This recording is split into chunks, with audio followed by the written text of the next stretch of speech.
आज दोपहर में नजर डालेंगे अभी तक की बड़ी खबरों पर। शुरुआत हेडलाइन से।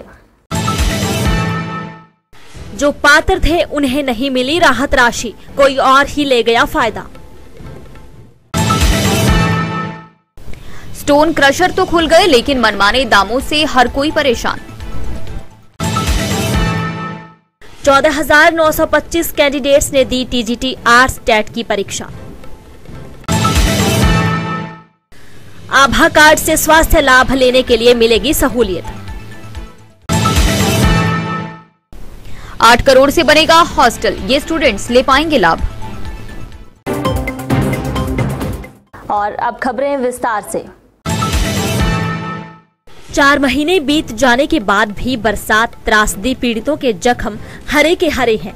सर्दियों में ये जख्म नासुर बनकर न केवल पीड़ितों को पीड़ा दे रहे हैं, अपितु आसपास के लोगों को भी दुखी कर रहे हैं।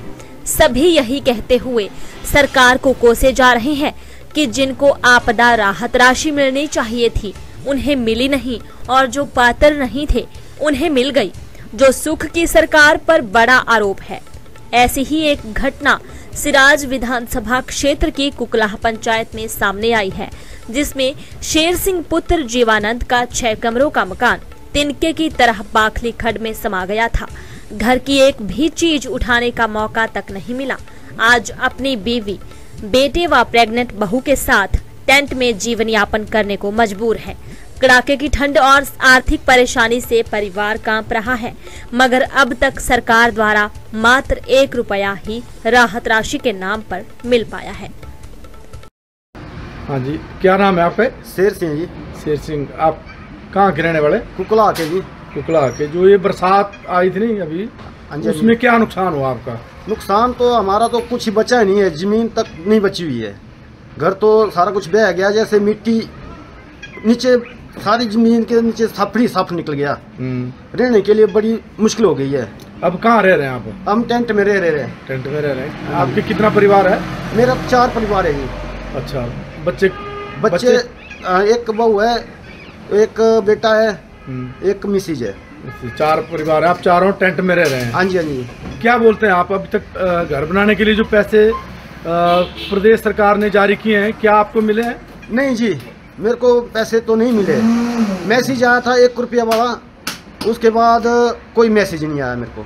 जो प्रदेश के मुख्यमंत्री मंडी जब रैली में गए थे, तो आप उस रैली में गए थे? हाँ जी, हाँ जी। 23 तारीख को मंडी में रैली थी। हाँ। उस टाइम हम मंडी गए और मंडी में हमारे साइन 4 जगहों में साइन हुए। हाँ। तो बोलते हैं कि मैसेज आपको तुरंत आ जाएगा। हाँ। तो वो तो किसी को तो आ गया गांव में। हाँ। तो बाकी जो मेरे जो है, अपने बात कर रहा हूँ मैं, तो मेरे खाते में कोई मैसेज नहीं आया। तो आप क्या मांग करते हैं सरकार से? हम मांग करते हैं कि एक तो देखो आजकल ठंडी का मौसम इतना खराब चल रहा है कि बहुत ही खराब। हाँ। दूसरा ऐसा है, बहू मेरी प्रेग्नेंट है, रहने के लिए बड़ी समस्या हो गई है। हाँ। तो अब कल दिन के लिए बच्चा हो जाएगा, तो हम सरकार से ऐसा गुजारिश करते हैं, जो पैसा जो किस्त है वो हमारे को मिलेगी तो हम मकान बना सकते हैं रहने के लिए। आपका क्या नाम है? शेर सिंह सर। शेर सिंह, ठीक है। प्रदेश में बंद पड़े स्टोन क्रशरों को सरकार ने तमाम तरह की औपचारिकताओं को पूरा करने के बाद नियमों पर खरा उतरने की सूरत में बहाल तो कर दिया है, और कई स्टोन क्रशर अभी भी बंद पड़े हैं। अगर बात कुल्लू की करें तो यहाँ पर क्रशर बहाल तो कर दिए गए हैं, लेकिन सामग्री के मनमाने दाम वसूले जा रहे हैं। 5,000 की रेत बजरी की सामग्री के 7,000 वसूले जा रहे हैं। इस बारे में एसडीएम कुल्लू विकास शुक्ला ने कहा, सामग्री की कमी होने की सूरत में दामों में वृद्धि हुई है। जैसे ही सामग्री पर्याप्त मात्रा में होगी तो रेत बजरी के दाम सामान्य दरों पर बेचे जाएंगे। इस बात को लेकर प्रशासन समय समय पर औचक निरीक्षण भी करेगा। वर्तमान में ब्यास नदी भारी मात्रा में कूड़ा कचरा जमा होने के कारण इसकी ड्रेजिंग करने के लिए टेंडर कॉल किए गए हैं। जल्द ही तमाम तरह की औपचारिकताएं पूर्ण होने के बाद ब्यास नदी से कूड़े कचरे की ड्रेजिंग करने के बाद इसको नीलाम कर दिया जाएगा। हमारे यहाँ पे भी कुछ क्रशर्स हम खुले हैं अभी, और नदियों में बहुत ज़्यादा मक है, उसके लिए हमने टेंडर किया है ड्रेजिंग का। तो पहले ड्रेजिंग की जाएगी और फिर उस जो एक्सेस मक है उसको ऑक्शन किया जाएगा क्रशर्स को या संबंधित जो भी जिनको कंजम्पशन होती है। तो वर्तमान में जैसे सर रेट 5 जा रहे हैं, वर्तमान में 7 ले जा रहे हैं, तो इस तरह के जो उतार चढ़ाव है उसको लेकर प्रशासन की ओर से क्या कदम है? देखिए, अभी तक जो है उनके पास रॉ मटेरियल की कमी थी, अब रॉ मटेरियल की कमी नहीं रहेगी आने वाले वक्त में, तो हम एक्सपेक्ट कर रहे हैं कि काफ़ी गिरेंगे रेट, जिससे पब्लिक को फ़ायदा होगा। Thank you sir. Divya Himachal TV के लिए कुल्लू से जसवीर ठाकुर की रिपोर्ट। हिमाचल प्रदेश स्कूल शिक्षा बोर्ड की ओर से रविवार सुबह के सत्र में आर्ट्स टेट की परीक्षा करवाई गई, जिसके लिए बोर्ड की ओर से 101 परीक्षा केंद्र स्थापित किए गए हैं। प्रदेश भर में आर्ट्स टेट की परीक्षा के लिए बोर्ड की ओर से 14,925 कैंडिडेट्स को एडमिट कार्ड जारी किए गए हैं। वहीं दूसरे सत्र में 2 बजे से शाम 4:30 बजे टीजीटी मेडिकल के अभ्यर्थियों की परीक्षा होगी, जिसके लिए प्रदेश भर के 50 केंद्रों में 5,273 परीक्षार्थियों के एडमिट कार्ड जारी किए गए हैं। उधर धर्मशाला गर्ल स्कूल में बने सेंटर के कोऑर्डिनेटर राजीव सेठी ने बताया कि धर्मशाला में टीजीटी आर्ट्स के 240 परीक्षार्थियों ने परीक्षा देनी थी, जिसमें से 227 ने परीक्षा दी और 13 अनुपस्थित रहे। मैं Rajiv Sethi, exam coordinator, government girls senior secondary school Dharamshala. आज यहाँ पर जो टेट के जो एग्ज़ाम्स हो रहे हैं हर संडे को, उसमें से आज मॉर्निंग के सेशन में टीजीटी आर्ट्स का टेट था, जिसमें 240 की स्ट्रेंथ थी और उसमें से 227 प्रेजेंट थे और 13 जो है वो एब्सेंट थे। परीक्षा जो है वो मतलब अपना बिना किसी रुकावट के और ठीक तरीके से जो है उसका एग्ज़ाम जो है वो कंडक्ट हो गया है। बच्चे, हम कोशिश करते हैं कि बच्चों को वैसा माहौल दें कि उनको कोई दिक्कत यहाँ पे ना आए।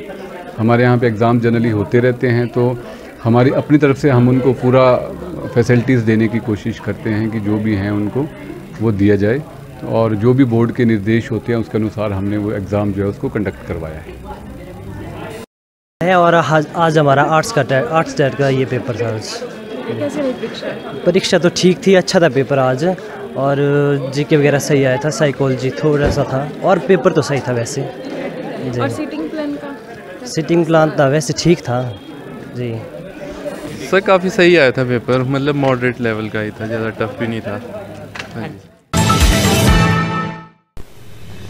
ग्राम पंचायत उखली के तहत आने वाले फाफड़ गांव में स्वास्थ्य विभाग के माध्यम से लोगों के आभा कार्ड बनाए गए। महिला मंडल भवन में ग्रामीण एकत्रित हुए तथा आशा वर्कर के माध्यम से आभा आईडी बनाई गई। बता दें कि भविष्य में आभा कार्ड के माध्यम से ही लोगों को स्वास्थ्य उपचार की सुविधा देने का प्रयास सरकार की तरफ से किया जा रहा है। सभी लोगों की आभा आईडी बनने के बाद अस्पताल पहुंचने पर उपचार में सहूलियत मिलेगी। बताया जा रहा है कि उपचार संबंधी कई तरह की परेशानियों से जूझने से भी निजात मिल जाएगी। व्यक्ति के स्वास्थ्य उपचार का सारा डाटा ऑनलाइन ही उपलब्ध रहेगा तथा आभा आईडी के माध्यम से ही उपचार की सुविधा मिलेगी। क्षेत्रीय अस्पताल बिलासपुर में स्थित नर्सिंग स्कूल का अपना भवन और हॉस्टल होगा। इसके लिए करीब 8 करोड़ रुपए की राशि जारी हो चुकी है। बाकायदा काम शुरू हो चुका है। पिछले करीब 5 साल बाद ये काम शुरू हुआ है। इसका लाभ यहाँ पर शिक्षा ग्रहण करने वाले स्टूडेंट्स को मिलेगा। बता दें कि नर्सिंग हॉस्टल का कार्य भी पूर्व कांग्रेस सरकार के कार्यकाल में ही शुरू हुआ था। वहीं भाजपा सरकार ने इस काम को आगे नहीं बढ़ाया, लेकिन एक बार फिर कांग्रेस सरकार बनने के बाद ये काम शुरू हुआ है, जिसका लाभ यहाँ शिक्षा ग्रहण करने वाले स्टूडेंट्स को मिलेगा। उम्मीद है जल्द ही ये काम पूरा होगा।